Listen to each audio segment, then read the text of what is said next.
Siragadikka serial நேயர்கள் அனைவருக்கும் வணக்கம். நம்ம சீதா முத்து மீனாவை பத்தி ரொம்ப நல்லா புரிஞ்சுக்கிட்டாங்க. மாமா எல்லாருக்கும் நல்லது மட்டும் தான் பண்ணுவாரு, அவருக்கு எதையுமே மனசுல வச்சுக்கிட்டு இருக்கிற பழக்கமே கிடையாது அப்படிங்கறதெல்லாம் தாண்டி அம்மாவோட கடை வந்ததுக்கு காரணமும் மாமா தான் அப்படிங்கறத தெரிஞ்சுக்கிட்டாங்க. தெரிஞ்சுக்கிட்டு என்ன பண்றாங்கன்னு பாத்தீங்கன்னா அந்த கோவத்தோட கிளம்பி வீட்டுக்கு போறாங்க. வீட்டுக்கு போனதும் நம்ம அருண் கிட்ட வந்து இந்த விஷயமா பேசுறாங்க. அருண் வந்து என்னாலதான் வந்துச்சு, ஏன் இல்லைன்னு சொல்ற நீ அப்படிங்கிற மாதிரி பேசுறாங்க. உடனே சீதா வந்து போதுங்க, நான் வந்து மாமா தான் அந்த விஷயத்த பண்ணாரு அப்படிங்கிறத தெரிஞ்சுக்கிட்டேன். அதாவது நீங்கள் கமிஷனர் வீட்டுக்கு போயிருந்தீங்க பார்த்தீங்களா, அவர் வந்து அவங்க ஒய்ஃப் சொல்லி தான் பண்ணியிருக்காங்க. அவங்க ஒய்ஃப் வந்து முத்து மாமாவுக்கு தெரிஞ்சவங்க. அதாவது அந்த அத்தை வந்து பிளட் டொனேட் பண்ணும்போது அத்தை பண்ணது தப்பு, ஃபோர்ஜரி அப்படிங்கிறதெல்லாம் மாமா தான் நிரூபிச்சிருக்காங்க. அவர் சொன்ன ஒரே ஒரு காரணத்தினால தான் அம்மாவோட கடையை கொண்டு வந்து வச்சுருக்காங்க. ஆனால் நீங்கள் என்னவோ உங்களால் தான் வந்துச்சுன்னு சொன்னீங்க, இது என்னால் ஏற்றுக்கவே முடியலைங்க அப்படின்னு சொல்லிட்டு சீதா சொல்கிறாங்க.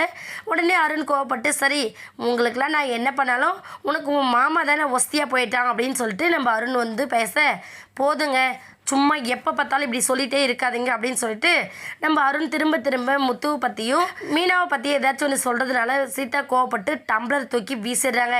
இந்த வீட்டில் எனக்கு மரியாதையும் இல்லை, பாசமும் இல்லை. இந்த வீட்டில் மரியாதையும் இல்லையோ பாசம் இல்லை, அப்படிப்பட்ட வீட்டில் இருக்கணும்னு எந்த அவசியமும் இல்லை அப்படின்னு சொல்லிட்டு நம்ம சீதா வந்து அவங்களோட ட்ரெஸ் எல்லாம் எடுத்துகிட்டு நேராக அவங்க அம்மா வீட்டுக்கு வந்துடுறாங்க. அருண் ஒரு பக்கம் என்ன பண்ணுறாருன்னா சீதாவை சமாதானப்படுத்தணும், நமக்கு சீதா ரொம்ப முக்கியம் அப்படிங்கிறத புரிய வைக்கிறதுக்காக அவரும் பின்னாடியே கிளம்பி வந்துடுறாங்க. சீதா இப்படி கோச்சிட்டு வீட்டுக்கு வந்திருக்காங்க அப்படிங்கிற விஷயத்த நம்ம முத்துக்கு தெரியப்படுத்துகிறாங்க.